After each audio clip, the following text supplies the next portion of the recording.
Good day. I am your instructor for today. I'm Michelangelo Maglake, a registered psychometrician, and we will discuss for today an introduction about the theories of personality.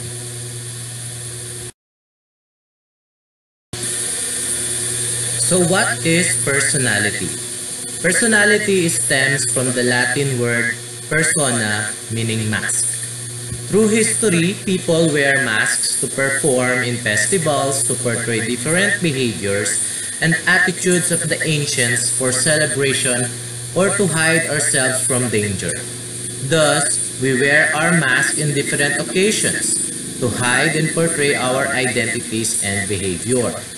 The integration of these behaviors and attitudes lead to our personality, as personality is defined based from the word persona, means the enduring or lasting patterns of behavior and thought across time and situations. So how would we define personality? So there are a lot of definitions of personality all throughout different views and schools of psychology. Since it is believed that we have unique sets of personalities, the famous psychologists and researchers created their own definition of personality. And in this subject, we will tackle these theories and how these psychologists define personality based from their view and theories created all throughout history. Before we discuss the different theories of personality, we must first identify the different personality types and traits. So a personality type is a discrete category into which a person can be sorted. A personality trait is an enduring personal characteristic that underlies a person's reaction to a variety of situations. So a trait, it is consistent over time. It is also has individual differences in behavior and is stable across different situations. Though our characteristics, it can be defined as having unique qualities such as temperament, your physique, your intelligence, and more.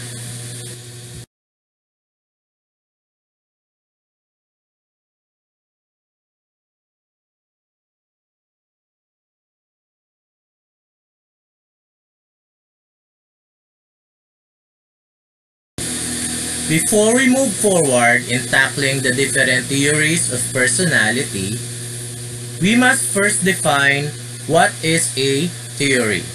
So theory is a set of related assumptions that allow scientists to use logical deductive reasoning to formulate testable hypotheses. These theories are formulated to explain, predict, and understand phenomena in many cases, to challenge and extend existing knowledge within the limits of our critical bounding assumptions. Sometimes theories also relate to the broader areas of knowledge that needs to be considered. So how do we create a theory? Or where does a theory come from? So we will discuss about the theory and its relatives. A theory may come from philosophy, which is broader than a theory. It can also come from speculations, which must be tied to empirical data and science. It can also begin with hypothesis, which is a specific guess that can be tested using scientific method. If you integrate these three things, you would be able to create a theory of your own. You might be wondering why there are a lot of different theories of personalities. So these theories are influenced by different things uniquely and differently. So since these theories has different philosophical orientations, they are influenced by their different personal background. Also, as a child, they experience unique ways of looking at the world. which is their childhood experiences. And of course, we also look differently in observing and obtaining different data from the people around us and from our environment, which is the interpersonal relationships. Now we will talk about the theorists' personalities and their theories of personality. First, psychology of science is the empirical study of scientific thought and behavior, including theory constructions of the scientists. The personalities and psychology of different theorists influence the kinds of theories that they develop.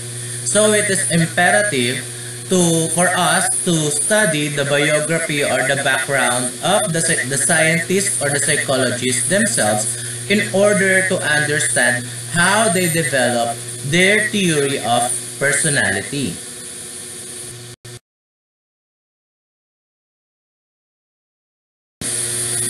You might be wondering why there are a lot of different theories of personalities.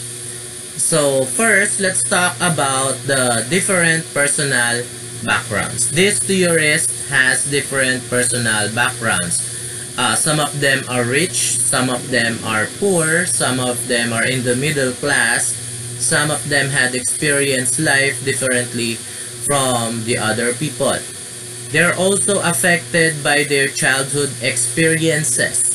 Some had experienced trauma and has been wondering how certain behaviors manifest during their adulthood. They're also influenced by interpersonal relationships, how their parents treated them, their attachment to people, and the environment around them.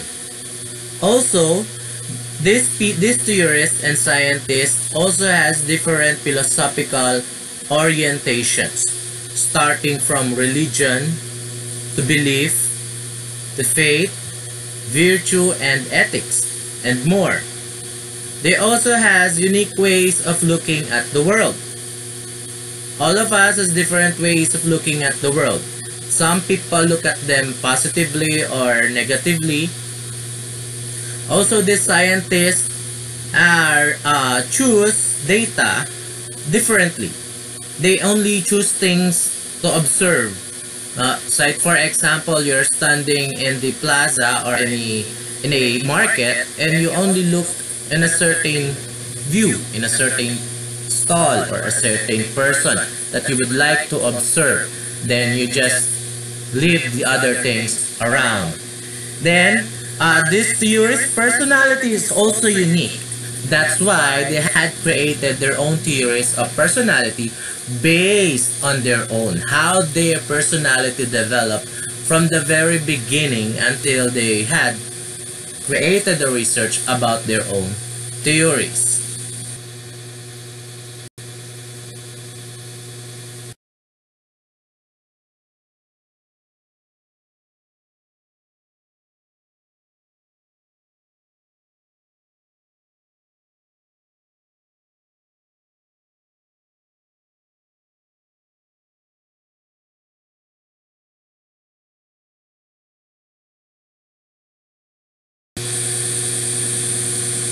In case that you would like to create a theory, you have to identify first what makes a theory useful. So here are the criteria for evaluating a theory. First, it generates research. It can be done in an experiment or a laboratory experiment, or it can be used for a study. It should also be a falsifiable or verifiable. It also organizes known data. Since there are a lot of data existing, there are data in different varieties, you can simply organize them so that it can support your theory. It also guides action or practical. In short, it can predict certain behavior or result. It also has internal consistency, meaning it can be used in a different laboratory or setting. It can be used in a different situation or environment. It is also parsimonious. Your theory is also parsimonious. So what is parsimonious? It is cheap. It does not need a lot of funding. Since it is a theory, you only have to make use of your own intelligence.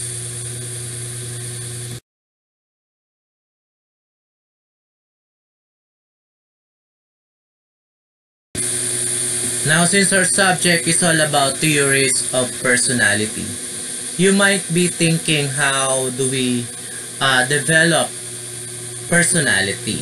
How these theories base their creation of these theories of personality. So there are different dimensions for a concept of humanity. How do we become people? How do we understand ourselves to become human or people? So there are 6 things that you need to know about dimensions. First is determinism versus the free choice. We will discuss it later on the future slide. And then there's also this biological versus the social influences of personality. We have the uniqueness versus similarities, pessimism versus optimism, causality versus teleology, conscious versus unconscious determinants of behavior.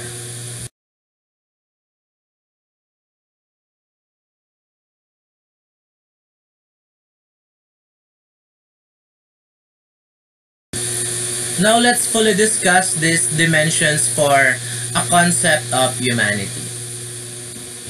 We have the determinism versus free choice. From the word itself, determine and free choice. Do we consciously direct our own actions, or are they governed by other forces? Is it by chance? Is it your choice? Then some personality theorists take extreme positions on this issue. Others express more moderate views, arguing that some behaviors are determined by past events and some can be spontaneous and under our control. Also, there is also this pessimism versus optimism, positive and negative. Optimism slash pessimism. Are we basically good or evil? Is there such thing as good or evil? Or is there such way to be positive or be negative in things that we do? So some theorists' view of the human personality are positive and hopeful, some of them, depicting us as humanitarian, altruistic, and socially conscious. However, other theorists find few of these qualities in human beings, either individually or collectively. An example of this is the theory about the Thanatos and Eros, the life and death. So how would you identify a certain behavior that is for life and a behavior that is for death?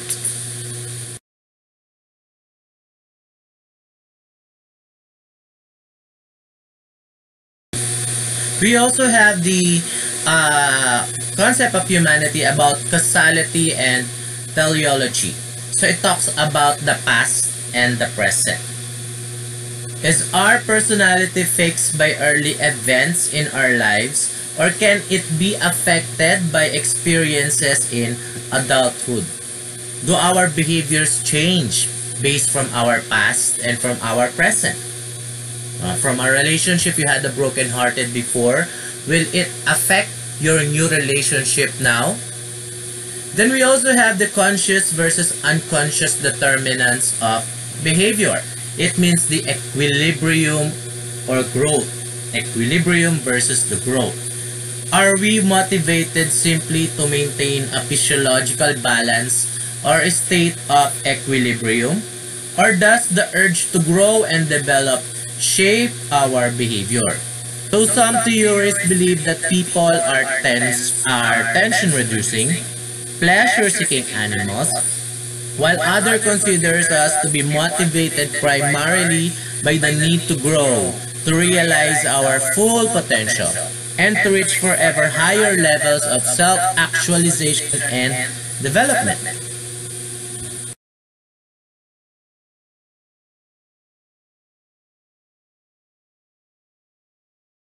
Another concept of these dimensions is the biological versus the social influences of personality. So it is nature versus nurture. Are we influenced more by heredity or nature, or by our environment or nurture? Are your traits, do your traits or behavior came from your parents, or is it developed by the environment around you, by the people around you after you grow up or become an adult or adolescent? As with the free will determinism issue, the alternatives are not limited to extreme positions. Many theories assume that personality is shaped by both sets of forces. To some, inheritance is the predominant influence and environment is minor importance. However, some theories hold the opposite view. It's the environment rather than the nature. We also have this uniqueness versus similarities. Is the personality of each human being unique? Is it really unique? Or are there broad personality patterns that fit large numbers of persons? Just like when you say, I feel like your personality is similar to mine. But how can you define that you are totally unique if you think that his or her personality is similar to yours? Then we may think of personality as so individual that each person's action, each utterance has no counterpart or equivalent in any other person. This obviously makes the comparison, we compare. Comparison of one person with another meaningless. You always compare yourself to others, but the truth is they are totally different from you. You compare your situation to others, but the truth is that situation is different.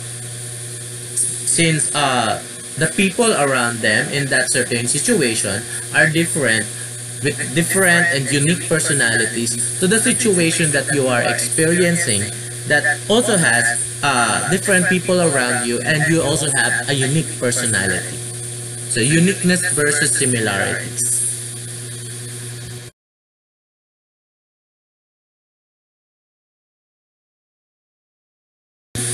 Now that we had tackled the introduction about theories of personality, let's have a short overview of the different topics that we'll discuss in the future in our subject. So we have the trait theory. This is from the trait theory composed of Gordon Allport, The Psychology of the Individual, Raymond Cattell, The 16 Personality Factors, Hans Eysenck, Biologically Based Factor Theory, and McRae and Costa, The 5-Factor Trait Theory. We will also discuss about the psychodynamic theory of personality from Sigmund Freud, which is the psychoanalysis, Carl Jung, analytical psychology, from Alfred Adler, individual psychology, Karen Horney, psychoanalytic social, of course, the famous Erik Erikson, psychosocial theory.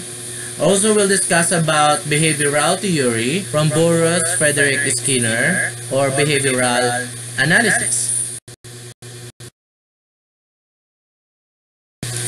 Additional theories that we will also discuss is about cognitive theory from Albert Bandura, the social cognitive theory, Rotter and Michel, cognitive social learning theory, from Kelly, the psychology of personal constructs.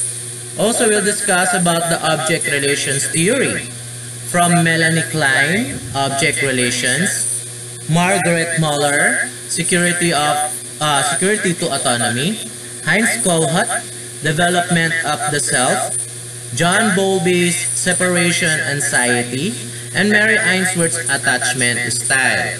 Also, we have this humanistic theory from Abraham Maslow, the holistic dynamic, from Carl Rogers, the person-centered theory, From Eric Fromm, Humanistic Psychoanalysis. And also we have a brief overview about Filipino psychology or Psikolohiyang Pilipino from Virgilio Enriquez. Thank you for watching our lecture video presentation about theories of personality. I don't require, but I hope you would subscribe in our channel for more lecture video presentations about our subject. See you in class!